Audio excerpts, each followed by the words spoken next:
Selamat malam, selamat datang di Mata Najwa. Saya Najwa Shihab, tuan rumah Mata Najwa. Kontroversi sangat laku di negeri ini, mereka yang sering melawan arus justru mudah mendapatkan bonus. Cepat menjadi populer di berbagai pemberitaan hingga menerima berbagai cercaan. Politik Indonesia mudah memicu kegaduhan berkat tingkah-tingkah kontroversi yang menghebohkan. Tapi apa sesungguhnya manfaat kontroversi jika hanya memantik heboh yang tanpa substansi? Inilah Mata Najwa.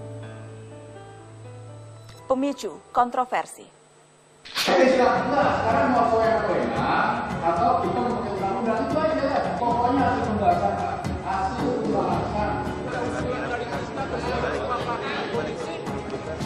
Menyatakan penetapan tersangka atas diri pemohon yang dilakukan oleh termohon adalah tidak sah.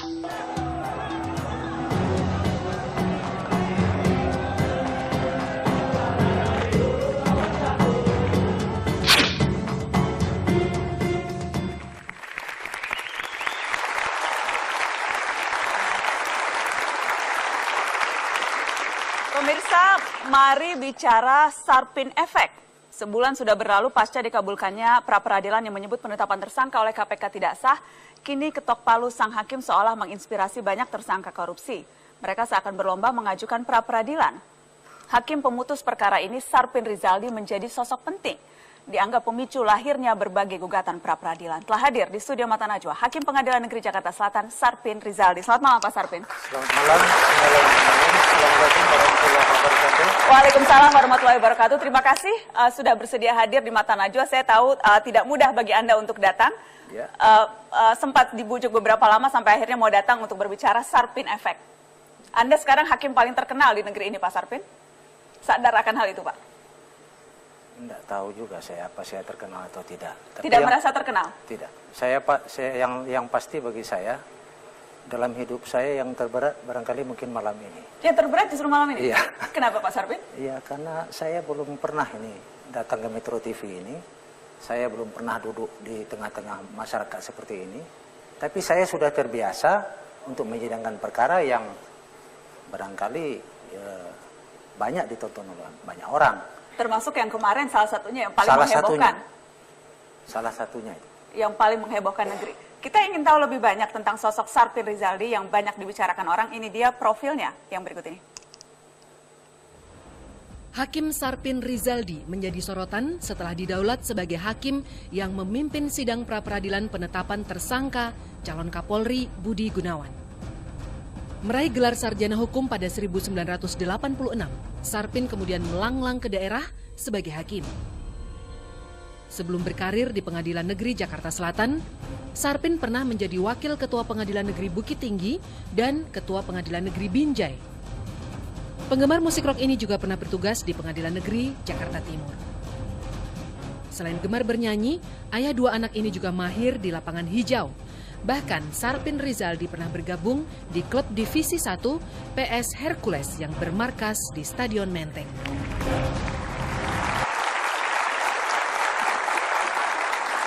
Adakah yang berubah dari hidup Anda, Pak Hakim, setelah Anda menjadi orang yang begitu ditunggu-tunggu putusannya dalam kasus Budi Gunawan 1 bulan yang lalu? Saya kira tidak. Hidup saya seperti biasa sebagai seorang hakim pengadilan negeri. Tetap seperti biasa. Kalau tadi Mbak Nana katakan saya jadi orang terkenal, sebenarnya hakim itu tidak perlu terkenal. Dan juga tidak boleh dicerca.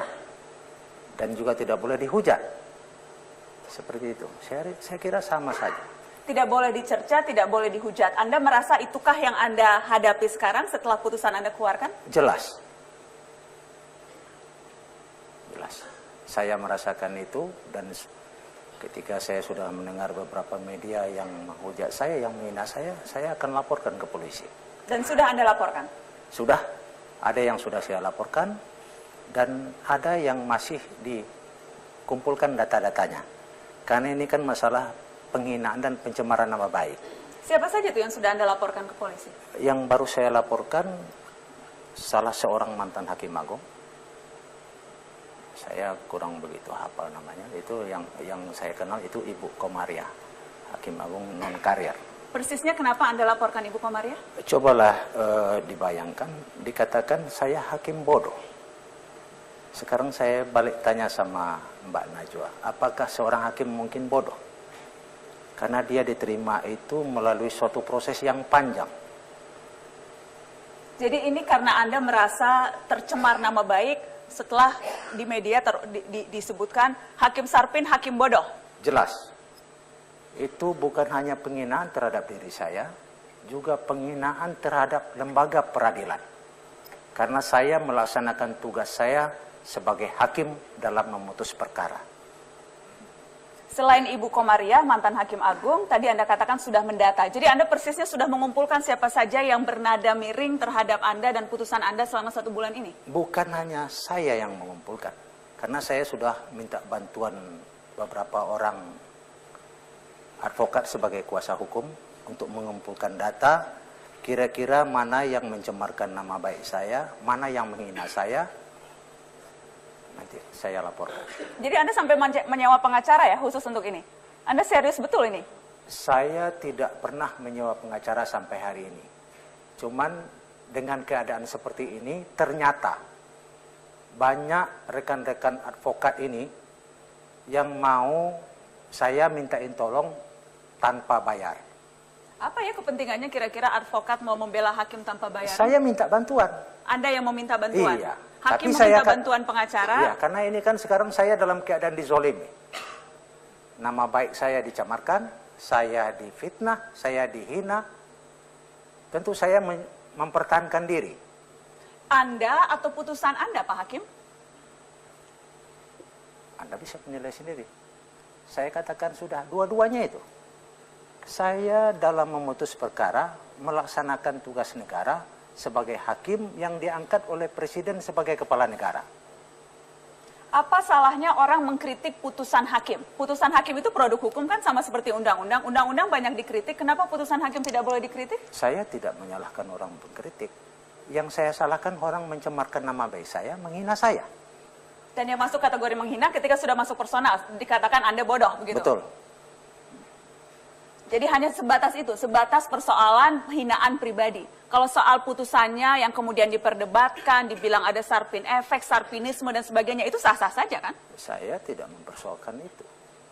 Dan kalau Mbak Najwa nanya sama saya mengenai putusan, saya juga tidak akan tanggapi. Karena hakim itu tidak boleh berkomentar terhadap putusan dan tidak juga boleh mengomentari putusan. Tapi sepanjang itu, di luar itu, berpengaruh terhadap diri saya dan mencemarkan nama baik saya, tentu saya akan menempuh jalur hukum seperti itu. Baik, kita akan lanjutkan setelah pariwara. Tetaplah di Mata Najwa. Pemicu kontroversi kembali sesaat lagi.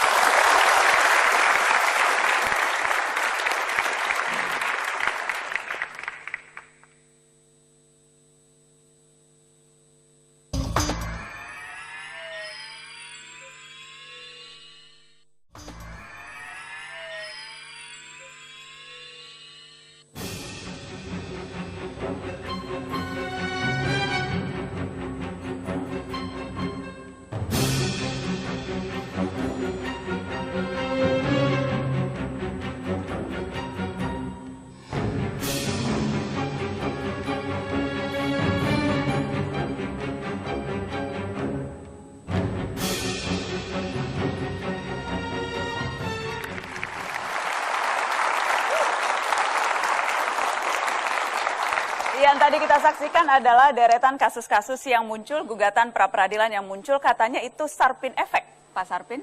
Itu dampak dari keputusan Anda ketika memenangkan gugatan pra-peradilan. Sarpin efek. Dampaknya sampai sejauh ini itu Anda pertimbangkan atau Anda tidak melihat dan tidak memperdulikan apapun hasil dari keputusan yang Anda keluarkan? Bukan masalah peduli atau tidak. Ini kan masalah perlindungan terhadap hak asasi manusia, dalam khususnya tersangka. Kenapa saya mengambil putusan seperti itu? Saya sudah pertimbangkan secara matang dalam putusan dan tidak perlu saya ulangi di sini dan tidak boleh juga saya bicarakan di sini.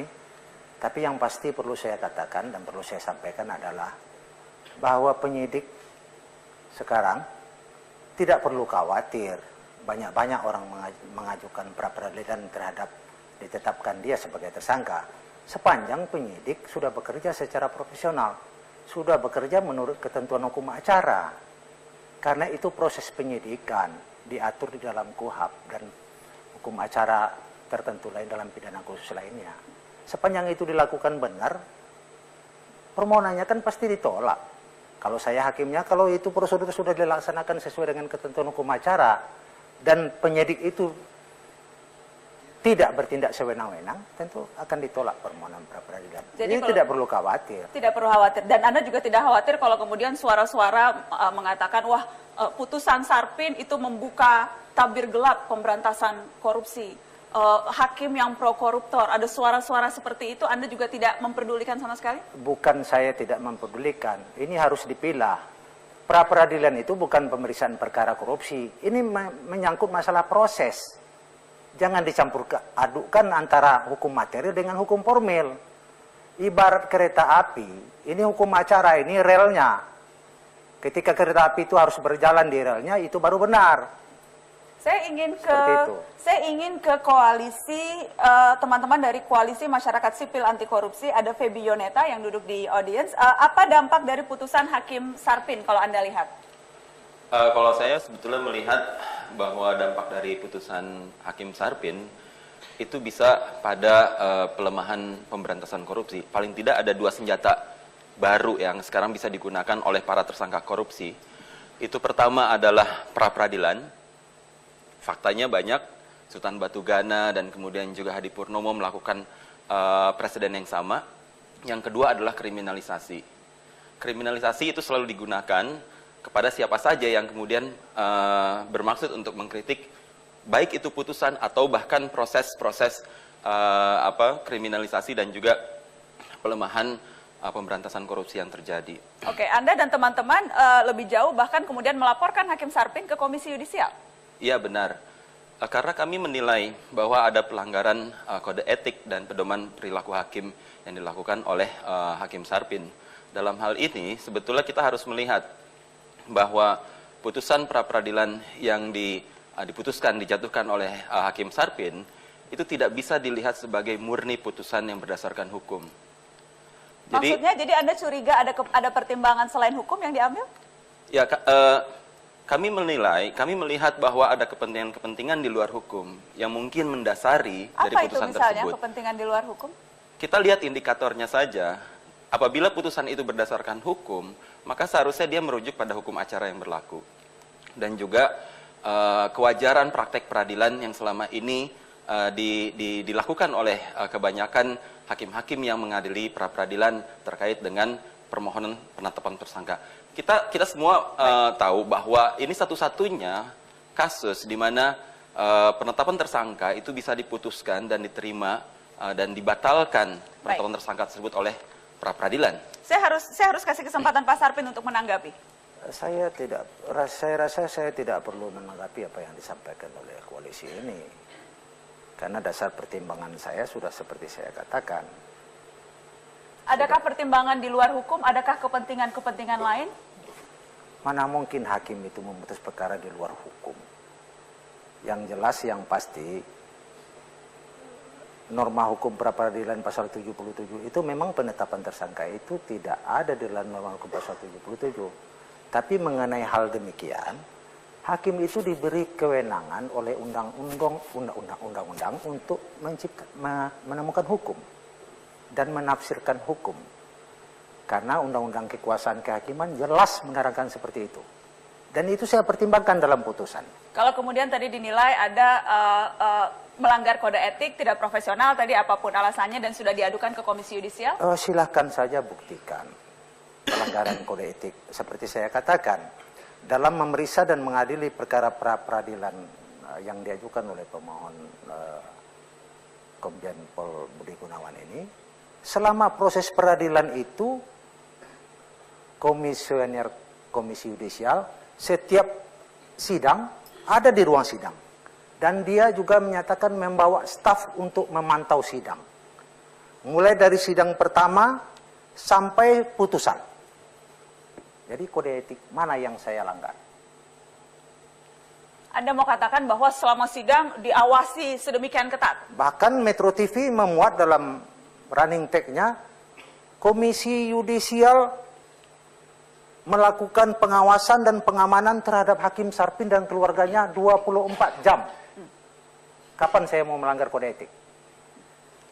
Setelah ini kita ada tanggapan dari Komisi Yudisial, salah satu dari anggota Komisi Yudisial untuk Hakim Sarpin, tapi saya harus break dan saya akan minta tanggapan Anda soal itu setelah pariwara. Tetaplah di Mata Najwa.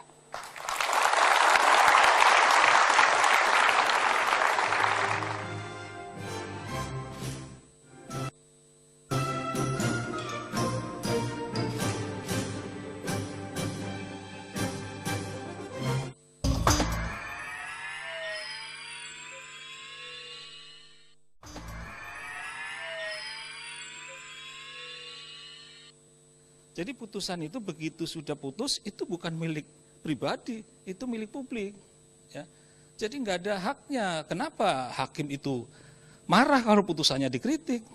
Nggak ada haknya itu. Ini merupakan tingkah laku tersendiri, perilaku yang tidak boleh menurut kode etik. Jadi malah bermasalah nanti kalau sampai dia berteriak-teriak membela diri, membenarkan diri, atau bahkan mungkin sampai melaporkan, ini terkait dengan perilaku. Ya, itu tanggapan Komisioner Komisi Yudisial Taufikur Rahman Syahuri soal Hakim Sarpin. Anda akan dipanggil atau bahkan sudah dipanggil oleh Komisi Yudisial? Sampai hari ini saya belum dipanggil. Tapi saya dengar memang katanya kan saya akan dipanggil. Tapi saya sudah nyatakan saya tidak akan datang. Anda tidak mau datang? Tidak akan datang. Kenapa? Karena dia sudah berkoar-koar membahas pasal 77. Apakah komisioner KY ini jadi hakim? Itu bukan kode etik, yang dibahasnya itu substansi perkara. Makanya saya tidak akan datang.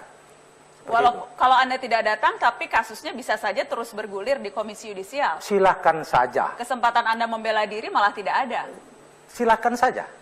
Akan kena sanksi? Kalau kena sanksi saya melawan. Dengan cara apa? Dengan cara jalur hukum juga dong. Kan tidak mungkin dengan cara lain.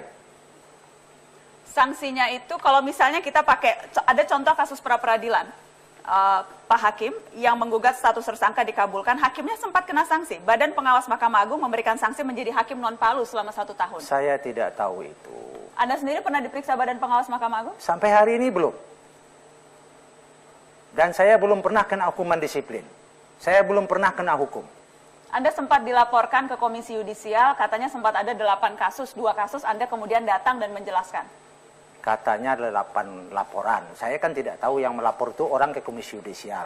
Tapi yang pasti, saya katakan pada hari ini, saya pernah dipanggil Komisi Yudisial 2 kali. Dan diperiksa dan hasilnya clear. 1 perkara korupsi Asabri ketika saya jadi Hakim Pengadilan Negeri Jakarta Timur. Dan sudah diperiksa, selesai, surat KY keluar, clear. Yang kedua perkara pidana paten di Pengadilan Negeri Medan tahun 2012. Dua-duanya diperiksa? Dua-duanya diperiksa. Dua-duanya clear? Clear. Yang 6 kasus yang lain yang Anda juga dilaporkan? Saya tidak tahu, saya bilang. Kalau dia bilang 6 ada laporan lagi, silahkan lihatkan sama saya yang mana. Hakim Agung saja kalau dipanggil KY mau datang. Anda kok tidak mau datang ya? Karena ini sudah membahas substansi perkara. Alasan saya kan sudah jelas. Ketika di 2 kasus yang dilaporkan KY juga membahas substansi perkara, Anda datang. Kenapa sekarang Anda tidak mau datang? Bukan, salah Anda. Anda kan tidak tahu apa alasan orang itu memeriksa saya pada waktu itu. Ada 2 kasus yang tadi disebutkan. Satu soal kasus pengaduan teman-teman koalisi bersih anti korupsi. Kemudian satu lagi tadi disebutkan ketika Anda malah justru melaporkan orang-orang yang mengkritik putusan Anda. Saya bukan melaporkan orang yang mengkritik putusan saya. Saya akan melaporkan orang yang menghina saya. Saya akan melaporkan orang yang mencemarkan nama baik saya. Jangan dicampur adukkan.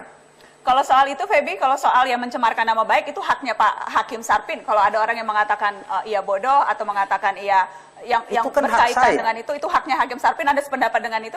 Tapi kan problemnya harus dilihat bahwa pasal 310, 311 KUHP itu memang pasal karet yang sering digunakan oleh orang-orang yang dalam posisi berkuasa kepada masyarakat yang kemudian melakukan kritik terhadap mereka. Dan 310-311 ini bisa berbahaya karena kemudian dia menimbulkan chilling effect atau dampak untuk membungkam masyarakat dari hak mereka untuk menyatakan pendapat terhadap keputusan kebijakan yang diambil oleh pejabat publik termasuk dalam hal ini Hakim Sarpin. Tapi kalau misalnya dibedakan mana yang menghina personal dan mana yang mengkritik putusan, masih sah-sah tidak Hakim Sarpin? Problemnya adalah pasal 310-311 itu karena pasal karet, dia akan sulit untuk memisahkan mana yang personal dan mana yang merupakan keputusan. Karena itu akan sangat melekat. Segala perbuatan yang melekat pada diri seseorang itu, apabila dia pejabat publik, maka kemudian menjadi bagian dari dirinya. Itu yang pasal kemudian karet, sulit untuk Saya tidak perlu berkomentar apakah pasal 310, pasal 13 itu pasal karet atau tidak. Yang pasti itu hukum material. Dan yang pidana pasti material. Dan yang pasti karena Anda merasa dicemarkan, Anda akan laporkan. Iya. Titik, selesai di situ. Iya. Jadi selain tadi Hakim Agung, saya dengar juga Anda mau melaporkan Komisioner KY ke polisi? Iya, Pak. Iya. Siapa saja? Yang tadi berbicara, yang tadi kita ambil wawancaranya? Termasuk. Komisioner itu Anda akan laporkan ke Iya. polisi? Apa spesifiknya? Saya tidak bilang spesifiknya. Karena yang mengumpulkan data itu juga Pengacara? kuasa hukum saya. Tapi apapun pokoknya harus dilaporkan ke polisi. Kalau Anda sendiri tidak tahu mana yang dicemarkan? Saya kan membaca datanya nanti. Oh, jadi sekarang ada orang yang bertugas mengumpulkan siapa saja yang sudah menghina Anda untuk Iya. dilaporkan lagi? Iya. Karena pekerjaan saya kan banyak. Setiap hari saya sidang. Anda tanyalah sama tim Anda yang menjemput saya. Saya dari pagi sampai sore sidang. Masa itu saja pekerjaan saya? Anda tampaknya memang emosi sekali, efek dari dampak kasus ini Anda emosi Saya sekali ya Pak bukan Hakim? emosi. Saya emosinya karena saya dihina. Sementara saya ini ditugaskan oleh negara sebagai hakim. Hakim itu Mbak tahu tidak? Pejabat peradilan negara yang diberi wewenang oleh undang-undang untuk mengadili. Dan dia diangkat oleh presiden sebagai kepala negara. Barangkali negara-negara di dunia ini cuma di Indonesia hakim yang dihina. Cobalah Mbak menyeberang saja ke Kuala Lumpur atau ke Singapura. Ada enggak didengar orang menghina hakim di situ? Anda ini Tidak ada, berbicara karena di pengadilan itu atas nama hakim, tapi kan Anda berbicara atas nama diri Anda sendiri kan Pak? Iya, Anda tapi kan tidak posisi kemudian saya kan sebagai mengatasnamakan hakim keseluruhan yang merasa terhina dan sebagainya. Karena kalau kita lihat putusan-putusan hakim, bahkan Hakim Agung juga banyak, ada yang bilang putusan Hakim Agung ajaib, aneh dan sebagainya itu sering sekali kita dengar. Saya tidak mengomentari, saya tidak mempersoalkan itu. Yang jelas ini kan yang saya hadapi sekarang. Saya tidak membawa masalah putusan Mahkamah Agung, putusan yang lain-lain. Yang jelas sekarang saya melaksanakan tugas negara, memeriksa dan mengadili perkara dan memutus perkara, lalu saya dihina, lalu saya dicemarkan nama baik saya. Itu yang saya laporkan. Penghinaan terhadap saya dalam melaksanakan tugas berarti penghinaan terhadap pengadilan juga. Sayangnya di Indonesia ini belum ada undang-undang tentang contempt of court. Inilah yang terjadi. Jadi Anda merasa kalau Anda dihina itu juga menghina peradilan? Juga menghina pengadilan. Setuju karena tidak, Feby? Itu yang saya bilang tadi, bahwa sulit untuk akhirnya memisahkan diri dia sebagai individu kemudian dengan jabatan publik yang disandangnya. Dia bisa mengeksersis atau menggunakan kekuasaannya untuk kemudian membungkam masyarakat yang melakukan kritik terhadap apa. Tapi setiap orang berhak mengajukan laporan. Kekuasaan itu kan melekat di diri pribadi yang merasa dirinya terhina dan terancam kan? Kekuasaan apa nih? Dalam hal apa kekuasaan Hakim Sarpin? Kekuasaan dia sebagai pejabat publik, dia bisa menggunakan. Jadi gini, ketika individu kemudian menjabat posisi tertentu dalam jabatan publik, harusnya dia sudah menyadari bahwa dia akan sangat rentan atau akan menjadi subjek serangan dari masyarakat yang memang memberikan pendapat, berekspresi atau menyampaikan kritik terhadap tindakan, perbuatan atau kebijakan yang dibuatnya. Itu harusnya sudah disadari dari awal. Maka kemudian reaksi dengan menggunakan pencemaran nama baik untuk membungkam masyarakat itu adalah reaksi yang berlebihan. Adakah kekhawatiran Anda dan dari koalisi anti korupsi juga akan dilaporkan oleh Hakim Sarpin? Jujur aja Mbak Nana, bahwa hari ini juga mungkin saya ragu-ragu sebetulnya untuk bicara di sini. Karena sudah ada presiden sebelumnya di mana Hakim Sarpin melaporkan, bahkan juga rekan saya di Padang juga mengalami hal yang sama. Misalnya dosen Ferry Amsari, dosen Universitas Andalas yang juga dilaporkan oleh Hakim Sarpin. Saya juga sebetulnya ragu-ragu untuk bicara di sini, akan kemudian mengalami permasalahan yang sama di kemudian hari dengan laporan 310-311 itu. Jadi Anda sudah menebarkan ketakutan nih Pak Hakim? Ini salah menilai saja. Ini rasa-rasa berdosa sendiri kalau menurut saya. Rasa berdosa sendiri. Iyalah. Jadi yang di Padang itu perlu saya jelaskan di sini supaya masyarakat Indonesia tahu. Dia berbicara di media, Hakim Sarpin dibuang secara adat. Ini kita masyarakat Indonesia ini hidup dalam lingkungan masyarakat hukum adat. Bagi orang Minang, itu sangat hina, Mbak. Supaya saya jelaskan. Dan yang berbicara itu bukan masyarakat umum biasa, tapi sebagai seorang orang yang terpelajar dan dosen. Dan saya laporkan itu. Tapi perlu diketahui, karena itu adik saya. Kalau dari segi alma mater, dia jauh di bawah saya, dia BP 99. Jadi kasusnya sudah selesai itu? Sudah selesai. Sudah selesai. Dan mereka sudah datang ke Jakarta dan minta maaf sama saya. Dan Ferry Amsari sama Charles Simabura itu sudah ketemu sama saya. Didampingi oleh Dekan Fakultas Hukum dan para guru besar, termasuk Saldi Isra. Kita sudah bertemu, kita duduk satu meja, kita sudah berdamai. Dan saya sudah memaafkan dia. Dia sudah minta maaf sama saya. Dan laporan di Polda akan saya cabut. Akan dicabut. Tapi tidak untuk yang lain-lain yang Anda masih merasa... Bukan masalah merasa dan tidak merasa. Ini kan perlu penyelesaian. Oke, Anda tampaknya tidak ada takutnya ya Pak Hakim? Kenapa? Kalau takut nggak perlu jadi hakim. Tidak ada takutnya? Jadi dalam kalau ada yang tanya kira-kira ada backingnya nggak ya, kok nggak takut? Oh, salah itu. Saya bertanya Pak. Saya tidak ada backing. Tidak ada backing. Hakim Sarpin Anda tidak ada tahu backing. saya ini keluarga guru. Ibu saya guru, bapak saya guru. Saya merantau ke Jakarta sendiri. Saya tidak kenal orang-orang. Baik. Saya masuk Cakim berjuang sendiri. Dan sekarang Anda sudah menjadi hakim. Saya ulangi tadi pernyataan di awal, paling terkenal di negeri ini karena Sarpin Efek. Terima kasih sudah mau hadir di Mata Najwa malam hari ini Pak Hakim. Dan setelah ini, setelah Hakim Sarpin masih ada satu lagi orang pemicu kontroversi, Haji Lulung akan hadir di Mata Najwa sesaat lagi. Terima kasih Pak Hakim. Terima kasih Pak Hakim.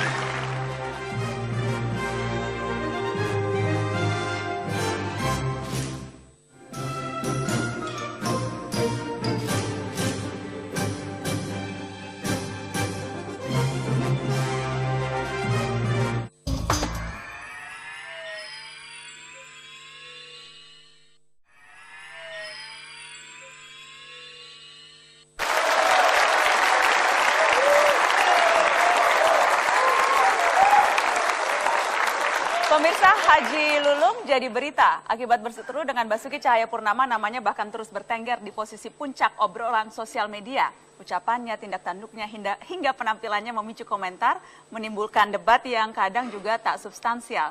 Kami undang Wakil Ketua DPRD DKI Jakarta, Abraham Lunggana, untuk bicara terbuka tentang APBD Jakarta hingga segala kontroversi dirinya. Selamat malam Pak Haji. Selamat malam, Assalamualaikum. Waalaikumsalam, terima kasih sudah hadir di Mata Najwa. Ya, sama-sama benar. Kita juga sudah menyiapkan video profil singkat Pak Haji Lulung supaya orang tambah kenal siapa Abraham Lunggana. Kita saksikan sama-sama yang berikut ini. Abraham Lunggana atau lebih populer dengan julukan Haji Lulung. Lahir di Jakarta 24 Juli 1959. Politikus Partai Persatuan Pembangunan ini sudah 2 periode duduk sebagai anggota DPRD DKI. Selain meramaikan dunia politik, Haji Lulung juga memiliki jaringan bisnis mulai dari perparkiran, keamanan hingga jasa penagihan utang di wilayah Tanah Abang. Namanya mulai menjadi perbincangan setelah berkali-kali bersih tegang dengan Gubernur DKI Jakarta Basuki Cahayapurnama, salah satunya terkait kisru APBD Jakarta.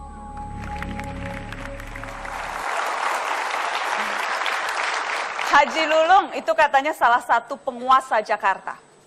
Benar nggak tuh Pak Haji? Punya anak buah ditakuti, itulah Haji Lulung. Enggak, boleh dievaluasi. Jadi saya lebih kepada padat karya, lebih kepada sebuah konsep-konsep yang bisa kita barter dengan kepentingan sosial, kepentingan tenaga kerja, pokoknya kepentingan secara umum untuk kepentingan masyarakat. Jadi kalau dibilang penguasa Jakarta, Jawara Tenabang lah. Kalau itu iya dong? Ya, enggak. Kemungkinan persepsi itu dinamis sekali. Ada Jawara, ada preman, ada Pak Haji Lulung itu sendiri, ya. Jadi itu memang berjalan dengan begitu saja, kemudian waktu yang menjawab. Pak Haji Lulung nih jadi di atasnya preman, di atasnya jawara, atau apa nih? Ya. Yang mana Ya, nih? Itulah orang menilai seperti itu. Memang artinya halus. Kalau di media sosial kan halus 24 gitu kan. Artinya Twitter, halus itu adalah brand saya ketika tahun 2002. Oh, sudah ada brand sendiri nih Iya, Pak Haji ya? halus itu Haji Lulung untuk semua. Hati Lulung untuk semua. Jadi itulah yang dimiliki oleh saya, kemudian diimplementasikan, disosialisasikan kepada teman-teman. Ya artinya sejalan dengan persoalan kepentingan sosial, kepentingan publik itu memang saya garap ya. Dari penyerapan tenaga kerja, ada yang namanya investasi lingkungan. Kita sadar bahwa saya berangkatnya memang dari seorang anak yatim. Saya tidak punya modal, saya punya konsep yang namanya investasi lingkungan. Kemudian saya tinggal di sentra ekonomi, rumah saya tidak berjauhan dengan pasar. Bagaimana saya saya merger ya, artinya kepentingan sentra ekonomi dengan sebuah lingkungan. Sampai sekarang jadi bisnismen yang sangat berhasil di Tanah Ya, Abang. kalau berhasil sih enggak ya, artinya sambil berjalan sampai hari Masa ini. nggak berhasil? Kan Anda salah satu orang paling kaya di Jakarta katanya Pak Haji. Enggak lah, enggak begitu. Enggak begitu. Kalau kita bicara bisnis Tanah Abang itu kan ada bisnis jasa parkir, keamanan, penagihan utang. Itu anak buahnya jadi berapa Pak Haji di Tanah Enggak, Abang? kalau penagihan utang tuh biasanya orang dari luar. Orang dari luar datang ke kami minta izin, Pak Haji Lulung kami pengen lagi utang nih ke tempat sini. Saya bilang yang penting kalian jangan mengganggu keamanan. Silakan saja.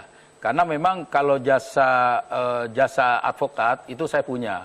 Ya, kalau ada orang yang diutangin kadang-kadang ngadu sama saya, itu juga sesuai dengan prosedur hukum. Artinya kami somasi, terus kami undang. Itu Jadi yang itu kami salah satu lakukan. dari sekian banyak bisnisnya. Jadi Ya. anak buah berapa Pak Haji? Ini juga ramai bener nih kayaknya anak buah di studio Mata Najwa. Ada berapa tuh? Kalau anak buah lumayan lah. Lumayan tuh berapa? 1.000 lebih lah. Karena Katanya enggak, artinya 1.000 lebihnya 5.000. Saya dengar 7.000 anak enggak, buahnya. itu waktu saya belum aktif di politik, saya konsen kepada perusahaan saya. Kan perusahaan saya cuma jasanya yang tadi Mbak Nana sampaikan, parkir, terus security keamanan, kemudian satu lagi sampah. Sampah juga memang kami kelola dari sejak Karena kan tadi pagi kan reporter Mata Najwa ikut Pak Haji ke Tanah Iya. Abang. Itu kayaknya Pak Haji ditakutin banget tuh, kita lihat bagaimana Pak Haji Lulung di Tanah Abang tadi pagi. Iya.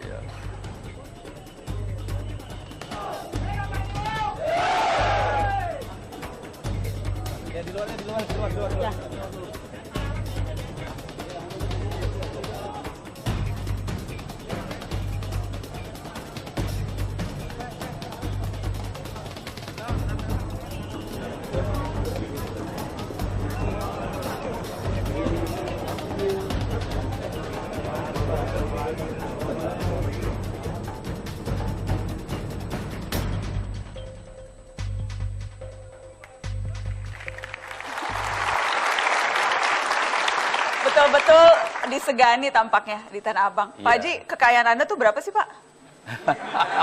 karena kami cek di LHKPN itu belum ada, belum masuk. Apa memang belum mendaftarkan kekayaan? Sudah sih, sudah waktu tahun lalu saya sudah mendaftarkan itu, tapi yang tahun sekarang belum.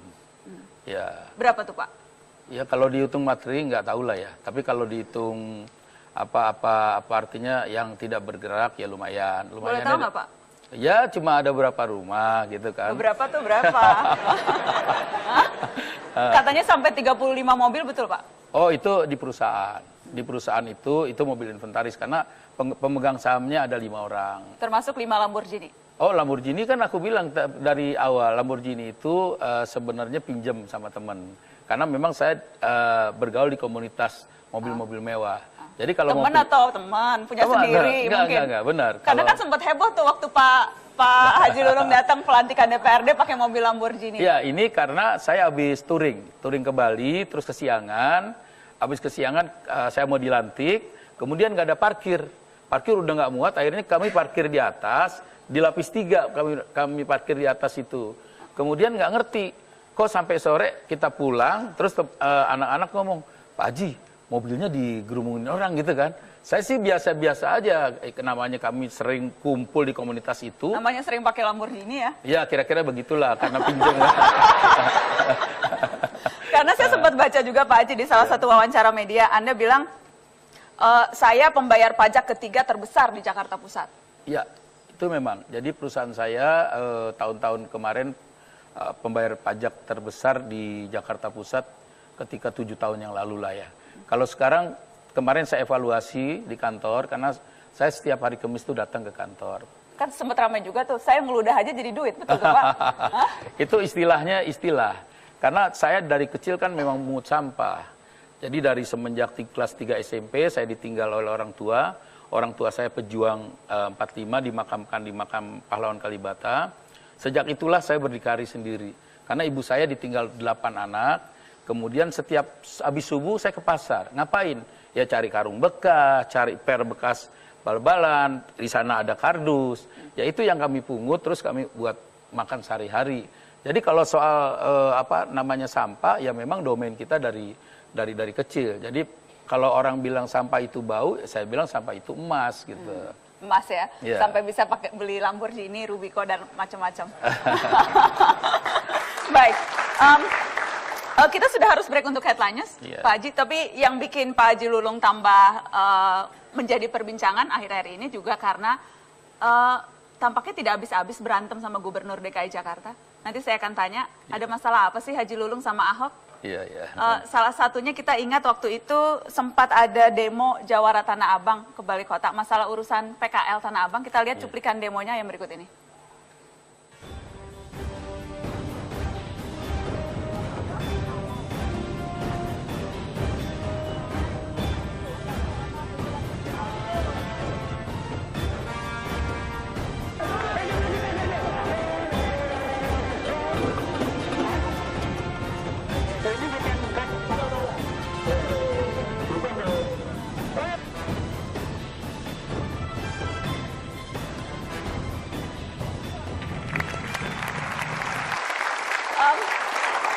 Itu gambar waktu ramai silang pendapat dengan waktu itu Ahok masih jadi wakil gubernur soal penertiban PKL Tanah Abang. Kalau sudah dihitung-hitung sudah berapa kali berantem sama gubernur? Bukan berantem ya, saya cuma mengingatkan Ahok harus tetap ingat kepada apa artinya tugas dan pelaksana serta fungsinya. Karena seorang gubernur dan wakil gubernur itu harus menjaga atau menjalankan etika dan norma. Kalau kita tanya orang Indonesia, bangsa kita, rakyat Jakarta, kalau etika dan norma itu apa? Budaya pasti. Orang-orang. Tapi sesungguhnya etika dan norma itu adalah undang-undang yang harus wajib dilaksanakan oleh seorang gubernur dan wakil gubernur. Anda menganggap gubernur tidak melanggar etika itu? Iya, karena dari celetehannya, dari gaya bicaranya, itu bukan menjadi perhatian yang positif, menjadi perhatian yang negatif, sehingga banyak orang yang tersinggung. Anda termasuk yang tersinggung? Iya, artinya bukan tersinggung. Kalau saya wajib, karena saya mitra daripada pemerintahan, saya ingatkan, Pak Ahok ngomongnya harus pakai etika dan norma. Karena kalau etika dan norma itu tidak dilakukan, ini ada namanya stabilitas politik terganggu. Oke, kita harus break Pak Haji, tapi saya ingat Anda sempat bilang Ahok harus diperiksa kesehatan jiwanya, Ahok harus dibinasakan karirnya, kemudian ada macam-macam lah. Nanti setelah headline saya ingin tanya, saya juga mau tanya, ini ada gantungan kunci Haji Lulung. Setelah pariwara, tetaplah di Mata Najwa.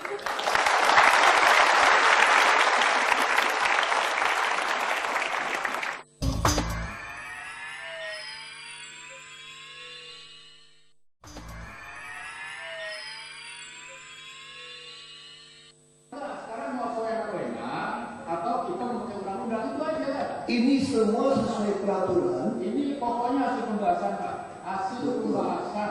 Ya, belanja itu hasil pembahasan. Kalau hasil pembahasan, berarti SKPD saya, ini saya nyatakan disahkan karena beli UPS.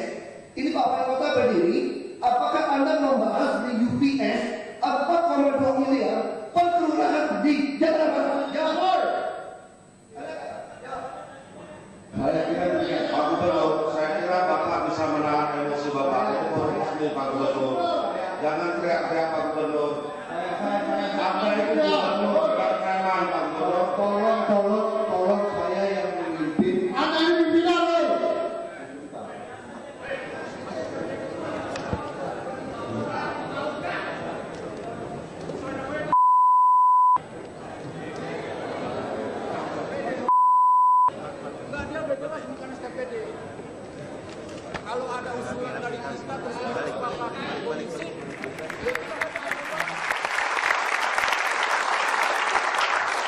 Anda masih di Mata Najwa, pemicu kontroversi, dan saya bersama dengan Haji Lulung. Pak Haji, yang tadi kita tayangkan, mungkin Pak Haji juga sudah sering lihat, tapi tadi ada sengaja bagian yang kami tutup dengan suara tertentu karena rasanya ungkapan-ungkapan yang dilontarkan oleh teman-teman Anda tidak pantas didengarkan. Makian-makian yang terlontar dalam rapat mediasi itu rasanya kok tidak pantas sih anggota DPRD memaki-maki seperti itu, Pak Haji? Iya, memang itu tidak terlihat semua. Karena itu kontroversinya ketika Pak Ahok berdiri. Ini ada di edit-edit. Karena Pak Ahok itu berdiri, menunjuk-nunjuk, suruh berdiri seorang wali kota, ya. Kemudian anak-anak di situ ada reaksi hari itu. Karena memang saya tanya Pak Ahok, mulainya kontroversi itu, Pak Ahok, apakah saudara mau menggunakan undang-undang atau mau menggunakan sewenang-wenang? Saya yang tanya itu. Temperamennya langsung naik dia.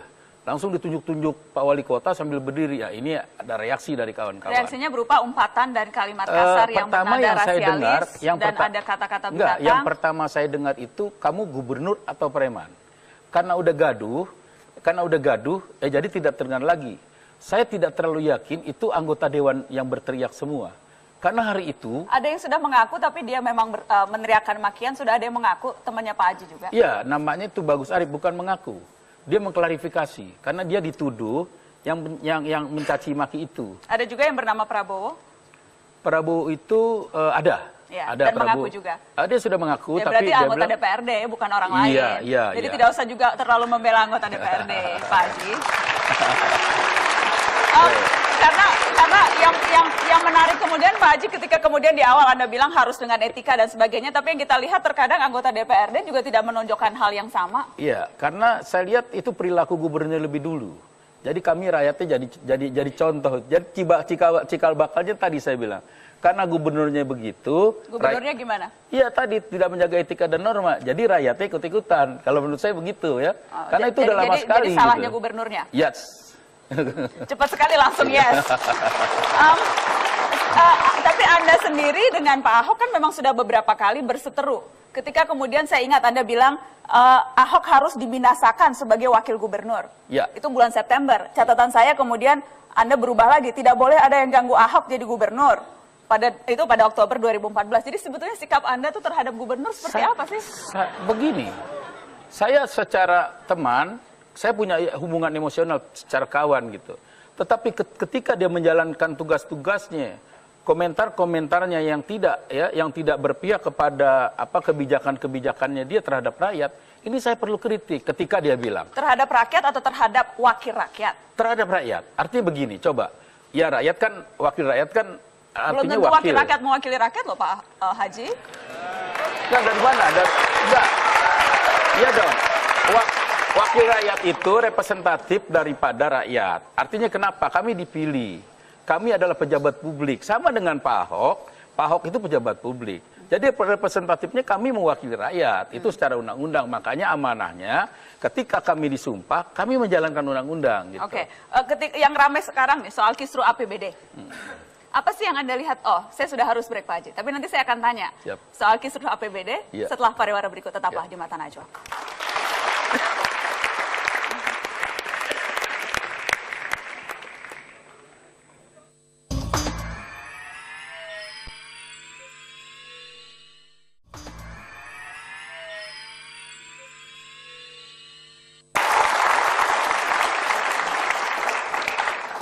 Pemicu kontroversi itu topik Mata Najwa dan saya bersama dengan Haji Lulung. Salah satu hal yang juga kontroversial terkait dengan tamu saya Pak Haji Lulung adalah kalau kita bicara soal kisru APBD, saya ingin bertanya ke manajer advokasi Fitra Apung Widadi yang sudah hadir di tengah-tengah kita. Apa temuan Fitra soal kisru APBD yang melibatkan Pak Haji Lulung dan kawan-kawan dengan Gubernur Ahok? Ya, Fitra mencatat ada 4 yang menjadi catatan dalam konflik atau bahasanya selebrasi politik seperti itu. Yang pertama adalah masyarakat menjadi pihak yang paling dirugikan dalam konflik yang seolah-olah menjadi konflik personal antara Pak Haji Lulung dengan Ahok misalnya.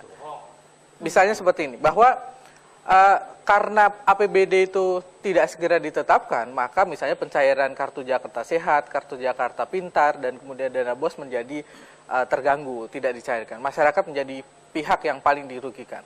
Yang kedua terkait dengan tidak ada pembelajaran dalam mekanisme pembahasan anggaran yang selalu berulang-ulang diduga bisa memunculkan mafia anggaran dalam konteks ini.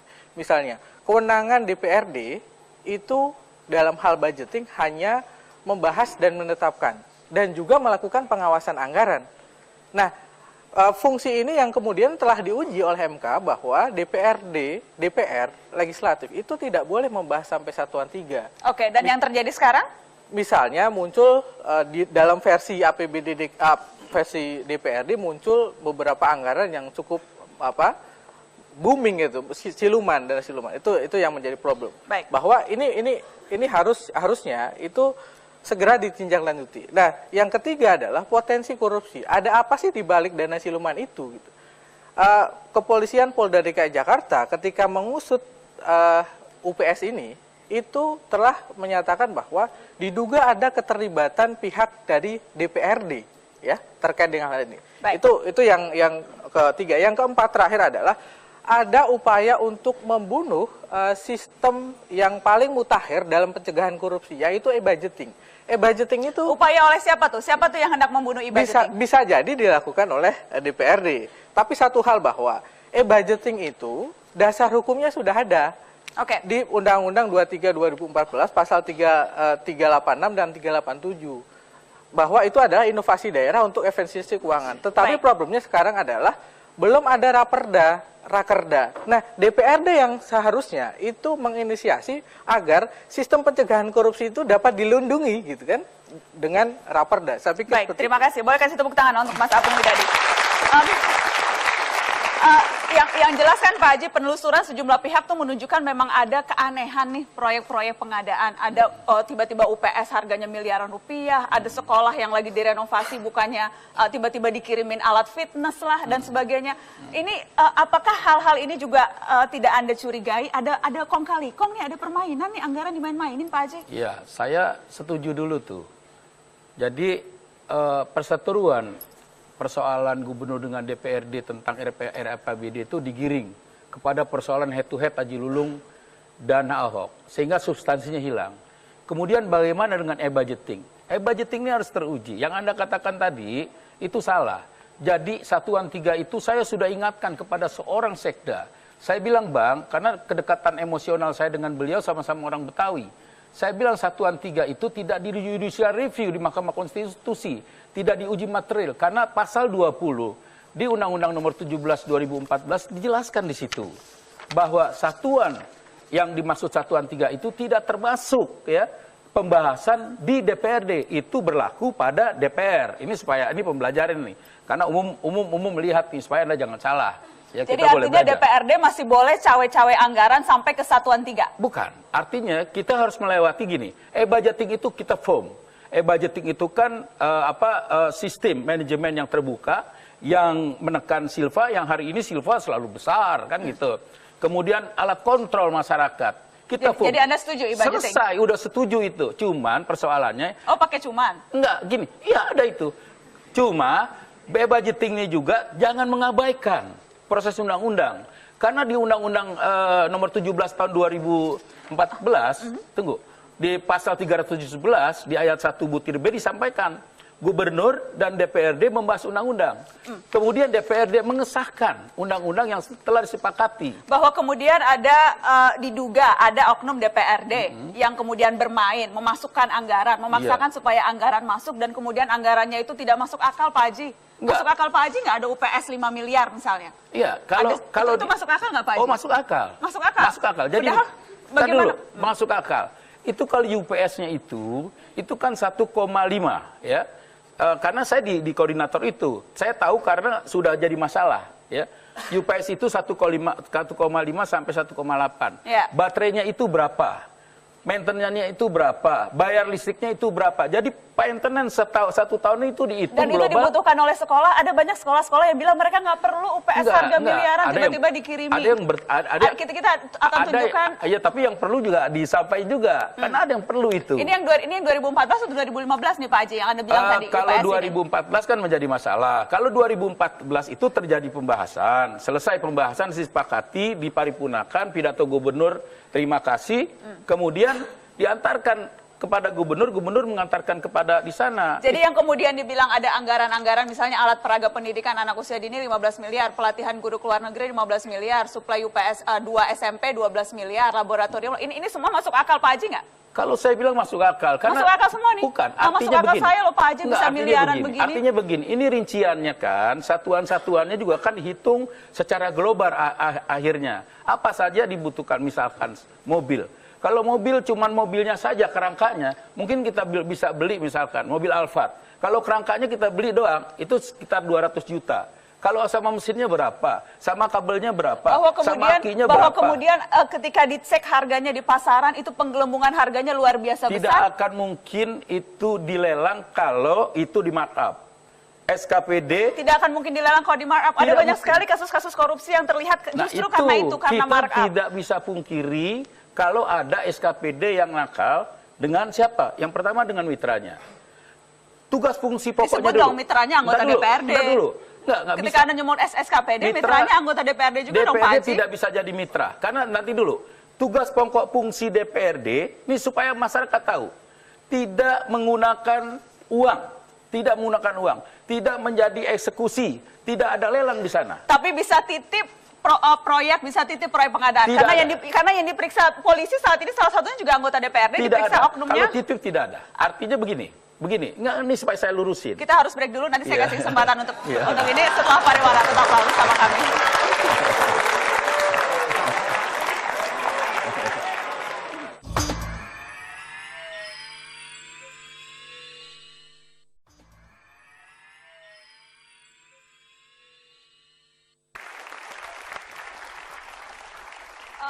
Kisru APBD yang memicu kontroversi, yang jelas intinya rakyat DKI jangan sampai dirugikan. Yep. Hak angket akan jalan terus tidak Pak Haji? Jalan terus. Jalan terus? Iya. Tidak akan mundur? Tidak. Walaupun ada beberapa partai yang sudah menarik? Iya, jadi kalau saya, kalau sekarang ada 8, pergi 1, itu masih ada P3 di situ. Kalau 2 lari, masih ada P3. 3, 4, kalau sendiri pun P3 terus melakukan angket. Goal utamanya apa Pak Haji? Apa tujuan utama dari hak angket ini? Ada 3 hal. Yang pertama adalah persoalan hukum. Di sana ada menghina secara institusi kami. Yang kedua memfitnah kami, menjustifikasi kami adalah koruptor, maling, jegal dan sebagainya. Ya. Yang kemudian ada etika dan norma, ada stabilitas politik di sana. Apa stabilitas politik? Adalah mengganggu keamanan, kenyamanan, ketentraman ekonomi. Hari ini terjadi. Ya, rakyat Jakarta tidak nyaman dengan keadaan begini. Ya, terus yang kedua ada cacat administrasi, memalsukan ya dokumen anggaran belanja yang sudah disahkan secara bersama-sama. Yang ketiga ada hak politik yaitu hak angket.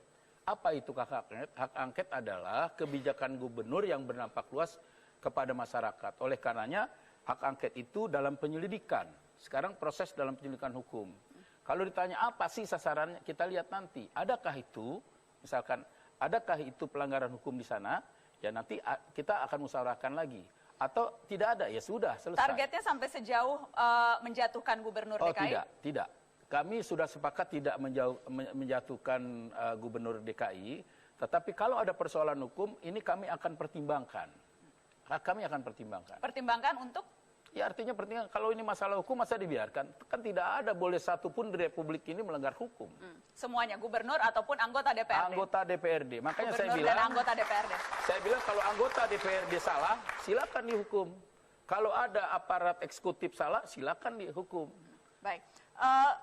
Yang jelas, kalau sekarang persepsi publik, Pak Haji, soal DPRD dan juga gubernur, tampaknya tapi DPRD persepsinya tidak begitu baik. Anda juga melihat hal yang sama, persepsi publik terhadap DPRD itu agak miring? Iya, saya tidak melihat itu. Karena saya berjuang pakai kacamata kuda. Kenapa saya katakan saya sedang melakukan penegakan hukum. Kalau di masyarakat sana, itu melihat media. Media itu memang, medianya sangat kooperatif dengan persoalan-persoalan kebijakan gubernur. Tapi tidak ada media yang firm kepada persoalan-persoalan DPRD sesungguhnya. Kan kita juga sedang berjuang dalam permasalahan ini. Kalau Ahok mengatakan bukan Ahok, artinya kalau ada orang mengatakan klaim Ahok benar gitu, ya biarin aja. Kita jalan aja seperti air. Nanti siapa yang menilai kan orang tahu. Yang penting sekarang, saya bukan media. Fakta hukum yang penting. Karena keadilan yang kita akan jalankan gitu.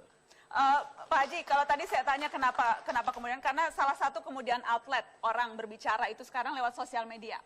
Nah, salah satunya di sosial media ini juga ada teman-teman yang dari Save Ahok, penggiat gerakan Save Ahok. Ada Mas Safik Ponto. Selamat malam Mas Safik, terima kasih sudah hadir. Mbak Nana. Ketika bilang Save Ahok itu Anda hendak menyelamatkan Ahok dari siapa? Menyelamatkan dari Pak Haji Lulung dan teman-teman atau dari mana nih Save Ahoknya? Wah, mana berani saya, Pak. Sebenarnya gini ya, Pak, kalau dibilang sebagai penggiat Save Ahok kurang tepat. Saya tuh peserta. Kan, siapalah saya, hanya remeh-remeh rempeyek gitu Mbak di sini gitu, apa depan Pak Haji Lulung gitu. Tadi nyobain. Apa tuh intinya Save Ahok tuh menyelamatkan dari apa? Jadi ketika muncul dana yang disebut kayak siluman gitu ya, waktu itu kan muncul tuh. Tadi sebenarnya targetnya tuh DPRD, loh kok ini gimana gitu. Jadi saya kebetulan perusahaan saya tuh memantau percakapan publik di sosial media. Tiba-tiba naik nih Save Ahok, naik. Terus kita lihat apa nih yang terjadi. Rupanya ini benar-benar publik aja, masa gitu. Ya saya mungkin remah rempeyek, mungkin di sini juga banyak yang Save Ahok gitu. Gitu, kita juga nggak tahu. Nah tapi yang pasti selama ini publik itu melihat DPR itu dan DPRD itu udah kayak, aduh udah segini gitu. Udah sakitnya tuh di sini Pak gitu. Jadi akhirnya ketika ada kejadian yang menjadi momentum, itu jadi fokus publik langsung gitu. Karena kalau dilihat, nggak mungkin kalau ini di orkestra ya, bakal sebanyak itu. Untuk pertama kalinya ada satu pejabat publik, percakapannya lebih tinggi dari Pak Jokowi gitu. Yaitu Save Ahok. Jadi ini publiknya bergerak semua. Dan kalau mau lihat dampaknya ya, kita bisa lihat tadi udah dijelaskan beberapa anggota DPR partai, dari DPRD partai, menarik hak angketnya gitu. Oke, ada Save Ahok, tapi kemudian yang juga ramai, Save Haji Lulung. Kalau itu apa ceritanya? Nah, kalau Save Haji Lulung tuh sebetulnya itu kalau udah pernah main di Twitter ya, lihat yang ada yang nama Chuck Norris, itu tuh sebenarnya permainan yang sama gitu. Jadi menunjukkan bahwa ini figur Pak Chuck Norris tuh kayaknya wah gitu banget ya, sehingga harusnya nih percakapan di sini bukan Mbak Nana yang nanya Pak Haji Lulung yang nanya Mbak Nana gitu. Oh gitu. Harusnya kayak gitu. Atau saya tadi gitu berusaha rambutnya mirip Pak Haji Lulung, gagal total gitu, nggak mungkin gitu. Tapi itu adalah permainan. Itu ekspresi apa? Ketika rame Haji Lulung dibahas, dibicarakan di media sosial, itu ekspresi apa? Sebenarnya itu ekspresi kayak pernyataan publik ya, ketika awalnya yang diarah DPRD, lalu ternyata muncul nama Pak Haji Lulung, jadi ngalirnya ke sana. Baik, gitu. Saya minta komentar Pak Haji Lulung. Pak Haji jadi ngetop banget di Twitter, di sosial media. Pertama, saya doain jadi anggota dewan. Jadi tahu tugas pokok fungsi. Anggota dewan tidak pernah ngelelang, tidak pernah mengeksekusi anggaran belanja yang ada di sana. Ya, jadi tidak ada. Kalau persepsi orang mengatakan sakitnya di sini, ya nanti pokoknya kita sekarang apa artinya fakta hukum nanti? Enggak fakta hukum nanti, fakta hukum. Soal meme-memean, kreativitas yang ada di akun sosial, saya itu mengapresiasi karena itu adalah kreativitas yang banyak dilakukan oleh anak-anak muda. Anda nggak tersinggung kan Pak Haji? Tidak, karena begini, kreativitas itu, ya, ini tolong dicermati dan disadari. Kreativitas itu menumbuhkan kreator-kreator muda, ya, muda-mudi. Makanya saya bilang, halo, muda-mudi, ya nggak? Benar itu. Karena kenapa? Kreativitas itu menjadi kreativitas seni akhirnya. Ini Pak Haji macam-macam kan? Biarin. Makanya sampai Haji Lulung jalan terus katanya. Makanya sampai ke kacamata kuda. Ya, kreativitas seni. Kenapa saya katakan? Ini Pak Haji, baca Pak Haji. Iya. Kreativitas seni itu kreativitas seni itu menjadikan saya, dengar ini, menjadikan saya tokoh komedi. Ya kan? Betul kan, saya jadi tokoh komedi sekarang. Oke, kita menjadikan tokoh komedi. Kemudian, nah itu kan tertawa kan? Ya. Menjadi tokoh komedi. Dan lebih hebat lagi sekarang, efek daripada persoalan kreativitas itu, ini mempunyai efek ekonomi. Ya, diantaranya orang bikin kaos tanpa ini Pak Haji, ada yang bikin gantungan kunci. Orang bikin gantungan kunci, minta maaf secara umum. Terus dia khususnya minta maaf kepada saya, baru tadi datang, baru ngasih ini karena ordernya banyak katanya, takut dituntut saya katanya. Ini fakta. Nah kemudian ini menjadi perhatian kita semua. Baik. Bahwa ini belum ada sarananya. Oke. Aktivitas, kreativitas Jadi akun sosial ini. intinya Pak Haji tidak marah? Tidak. Karena Tidak saya marah. kalau saya marah ini, saya tidak mengapresiasi kegiatan teman-teman muda. Baik, Betul nggak? ada boleh Mas Syafiq. Ini salah satu hadiah untuk Pak Haji, tidak boleh masuk. Pak Haji Lulung ya. Siap. Kecuali Haji Lulung. Halo Pak. Silakan, Pak. Semoga Bapak tetap menjaga anggaran supaya tidak ada siluman-siluman anggaran lagi Pak gitu. Semoga siluman sekarang perlu dibuktikan. Hari ini masih kita bahas mana ada siluman. Oke. Ini orang mau melakukan pencitraan. Baik. Satu, pencitraan ini jilid kedua. Pertama dilakukan Pak Gubernur. Jilid pertama itu ketika proses Undang-Undang MD3. Baik. Yang sekarang era PBD masuk ke ranah Pak Haji hukum. mau nggak nanti berdebat langsung dengan Pak Ahok? Oh, saya suka Karena sekali. katanya nggak mau berdebat sama Pak Ahok. Baik, terima kasih sudah hadir di Mata Najwa malam hari ini. Terima kasih Pak. Baik. Selamat